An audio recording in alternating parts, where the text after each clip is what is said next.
सकाळच्या घाई गडबडीत आपल्याला असं वाटतं की नाश्ता तर झाला पाहिजे, पण तो पटकन तयार होणारा असावा, तेवढाच पौष्टिक आणि सगळ्यांना आवडेल अशा पद्धतीचा पण असायला हवा.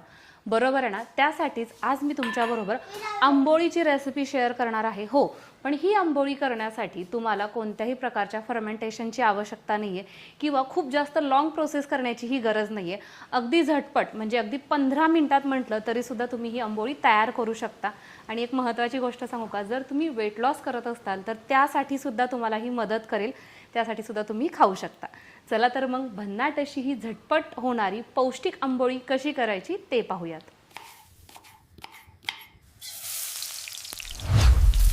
एका मिक्सरच्या भांड्यामध्ये आपण 1 कप चाळून घेतलेलं ज्वारीचं पीठ घेत आहोत आणि याच्यामध्येच आपण अर्धा कप रवा वापरतोय. तुम्ही रवा बारीक किंवा मोठा कोणताही घेऊ शकता. हा रवा सुद्धा आपल्याला चाळून घ्यायचा आहे. सोबतच अर्धा कप फ्रेश असं दही थोडंसं आंबट असलं तरीही काहीच हरकत नाही. आणि आता याच्यामध्ये आपण 1 कप पाणी टाकत आहोत. हे आपल्याला मिक्सरला चांगलं फिरवून घ्यायचं आहे. याचं स्मूथ असं बॅटर तयार करायचं आहे.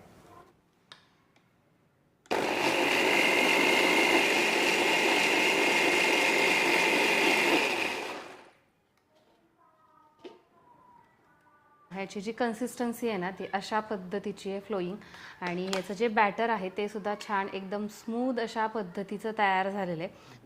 हा जो प्रीतीचा मिक्सर आहे ना तो खरंच खूप चांगला आहे. म्हणजे तुमची जर फॅमिली मोठी असेल किंवा तुम्ही असा काहीतरी व्यवसाय करताय की ज्याच्यामुळे तुम्हाला मिक्सरची वारंवार आवश्यकता आहे आणि मिक्सरवरती खूप जास्त लोड येतोय, तर त्यावेळेस हा मिक्सर 1 नंबर आहे, बेस्ट आहे.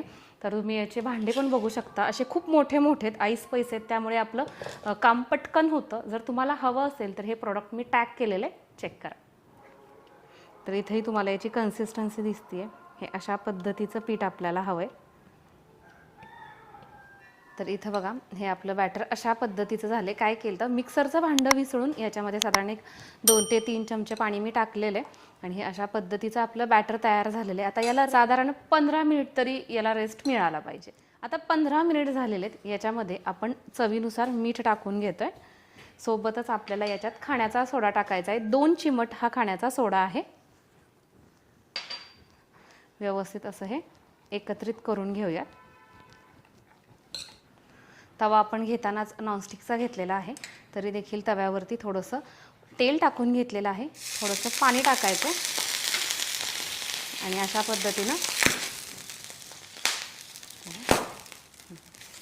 पद्धतीने ते आपण कोरडं करून घेणार आहोत. गॅसचा फ्लेम आता मंद ठेवलेला आहे. बॅटर फक्त एका ठिकाणी आपल्याला ओतून घ्यायचं आहे अशा पद्धतीनं आणि त्याला जास्त पसरवायचं नाही आहे. आंबोळी म्हटलं की कसं छान मस्त अशी जाळी आली पाहिजे, बरोबर आहे ना? आणि तुम्ही बघताय आपल्या आंबोळीवरती अगदी परफेक्ट अशा पद्धतीची जाळी आलेली आहे. याच्यासाठी आपण कुठलंही फर्मेंटेशन केलेलं नाही आहे किंवा कोणतीही लाँग प्रोसेस केलेली नाही आहे. अगदी झटपट अशी आपली ही आंबोळी तयार होते.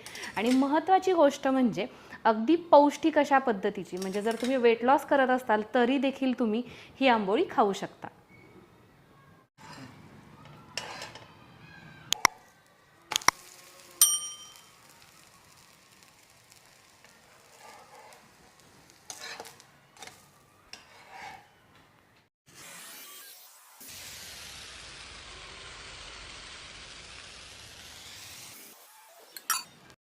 याच्यावरती तुम्ही तेल किंवा तूप तुम्हाला जे काही हवं आहे ते सोडू शकता. अशा पद्धतीनं मी इथं हे तेल सोडून घेते. खालून देखील व्यवस्थित अशी भाजली गेलेली आहे, काढून घेऊयात.